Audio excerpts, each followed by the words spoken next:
Women of Reddit, what's something important you think men really don't understand about being a woman? Pads don't literally attach to your vagina. And period pads are not the same as bladder pads. I have seen women post about their SOs making that mistake. I'm a woman and I don't know what bladder pads are. Lord help me. The pill isn't just to prevent pregnancy. It makes your periods more manageable. Some of us bleed heavily enough to be anemic without it. Period cramps and how painful they can be. Some days I'm literally writhing on the couch from the pain, and not even ibuprofen or ice can help. It can last hours and it feels like someone is constantly chewing my uterus with sharp fangs. If I say I'm staying home from work or school for period cramps, I'm not being a wimp. I cannot even think through the pain. It's not every period that I get them that bad, but when I do, oh boy. The real landmine that is responding to DMs. If I ignore you, I'm a bitch. If I'm friendly, I'm leading you on. If I tell you I'm married right off the bat, I'm conceited for assuming that you were trying to flirt with me, even if you very clearly were. That the threat of being physically overpowered feels very real. Not just in the context of being sexually assaulted, but in general. The lingering feeling that if this dude really wanted to he could kill me with his bare hands. I guess this could be gender non-specific, but being generally on edge and female doesn't help with the sizing people up in case they try to lunge at me or something issue. Just being smaller than anyone sort of puts me on edge, and I've heard from other women they have similar thoughts. My boyfriend and I went to pick up a futon we had bought from a yard sale site. We went to the guy's house. It was dark at the time because it was the only time that worked for us all. When we got out of the car to go inside, I made a quick scan of my surroundings and made a note that there was a shovel leaned up against the house, and there were bricks in a little garden area. The man we were getting it from made a joke about being trusting to come at night, and it terrified me, and I was thinking, okay, I know where there are items I can use to defend myself at least, if something happens. The whole time they were carrying the futon out, I made sure to not take my eyes off the man. Things ended up fine, but I told my boyfriend about it in the car, and he was so shocked and said he never even had the slightest feeling of danger or distrust. It's not necessarily personal when we're wary or afraid of you. It's the men before you that have shown that we need to be careful. When you're at a physical disadvantage, that fear heightens no matter the intentions of the other party. Walking alone in the dark and being yelled at by a group of men. Doesn't have to be in the dark and doesn't have to be yelling, just staring or walking behind. Or followed in a car. In my college years I had someone follow me on side streets. My car couldn't handle the freeway so I took a long route home, for almost 20 miles. Instead of going home, I parked in the police station down the street from my house, and the guy following me drove away. One of the scariest nights of my life. Just because penetration is enough to get you off, doesn't mean it's enough to get us off. How often we are called a bitch for turning down someone's advances. Or a whore, which I've never understood. Or just how scary it can be to be hit on by a stranger. How will he react when I turn him down? Will I get a polite, I understand, or is he going to literally murder me? Sex. Birth control specifically. A lot of girls get on birth control because they want to have sex without getting pregnant. Birth control F's up your body sometimes.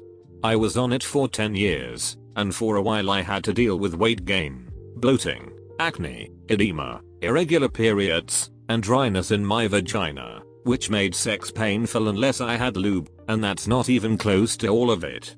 BTW, if a girl suggests lube, don't take that as an offense. My birth control never lubed me up enough, even if I was turned on.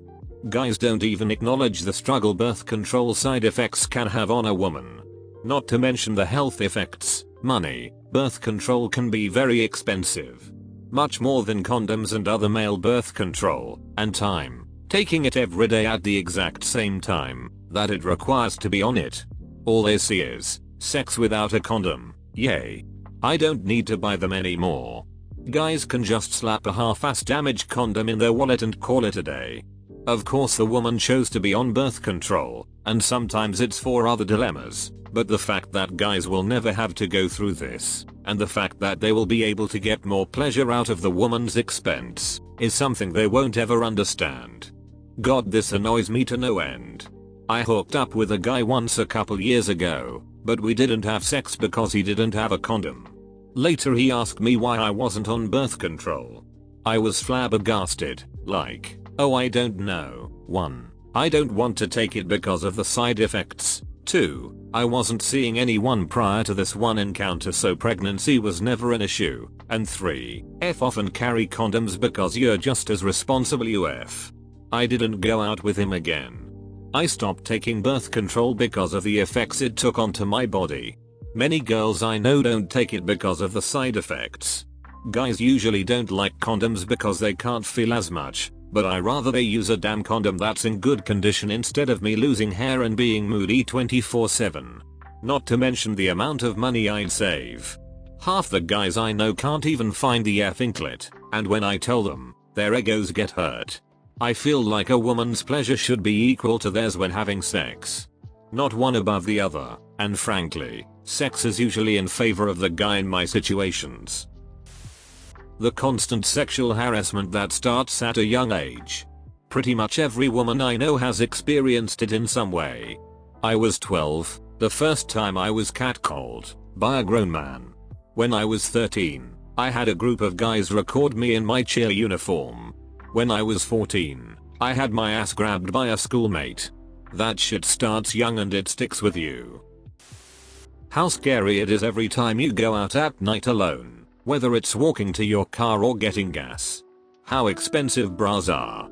The first bra I've ever had that's been fully supportive was $105. My others, that don't do shit, are $30 to $60. What's with the luxury tax on tampons and pads? How are those luxuries? How are those considered luxuries, but condoms aren't? People aren't gonna stop having sex, but there is no easy way at all out of your period, plus the ruined clothes and sheets. Oh, and I can't forget about my chronic back pain, from 10% of my body weight being on my chest. Getting your period along with everything the hormones do to you. Oh god, the hormones are so weird. You can anticipate them coming, but you can't make them go away. Sometimes I'll just cry when I'm literally not sad at all. Like to the point I start cracking up because I'm sobbing for no reason. It's very startling to my husband. The guts it takes to open up about being sexually harassed. Not saying guys don't go through sexual harassment. It's just that I find that when I've opened about past experiences, it goes in one ear and out the other. Or people don't want to believe you. Which is heartbreaking. Or they do believe you, but think you're conceited for telling them how many times you've been hit on. Yes. There are so many cases where they say that the victim was asking for it. Like, no. You just have no self-control and you're the bad guy here. The non-stop mental energy we devote to maintaining our safety.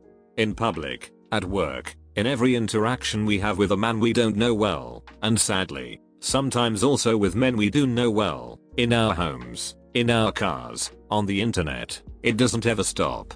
I'm not saying I live my life in fear. It's so ingrained that I wouldn't even personally call it a burden, but it's certainly additional mental red tape. Every single decision or circumstance needs to be evaluated, often instantaneously. We are not all the same. We have different opinions and taste. I met a lot of men over the years that think that we are all kind of similar. Women are like this. Women like that. No. For example, some women like shopping, other don't. If we tried to know each other as persons, things would be a lot better. I once dated a guy who was completely convinced all women tell the opposite of what they think. Yes means no and vice versa. The famous, I'm fine, when pissed off, and thank you it's okay I can do this myself, means how you dare to not help me. Communication was a nightmare since whatever I said he was convinced I expected the opposite, because that's what women do. Even the most casual conversation was supposed to be a trap. I don't know who hurt him so much. It really bugs me when men hold women who watch sports or play video games on a pedestal. Then they say they aren't like those basic girls. Like a girl's value isn't determined by how much they align with a man's interest, and putting down other girls when they don't. How people tend to automatically question what you say, or address it as though you're unsure or you're asking them. Guys tend to have their words accepted, or only questioned after the fact. How people tend to automatically undermine or dismiss your authority, regardless of your position. You sometimes have to escalate a situation that should be minor or not an issue at all. You also have your ability questioned or assumed as substandard until you prove them wrong. How your accomplishments will be questioned or undermined. You finally get the opportunity to try and succeed. The standards were lowered. You slept with your grader. You cheated. It wasn't really that difficult, and so on. The sexual revolution was about being allowed to openly enjoy any and all kinds of sexual activities. It was not about being required to participate in any and all kinds of sexual activities. Just how much pressure is on us when we have a family. I feel like a lot of men think women should be the ones to do majority of housework, cooking and raising kids. It's a lot of pressure and women need breaks from it all too. I recently had a potential date from a dating app.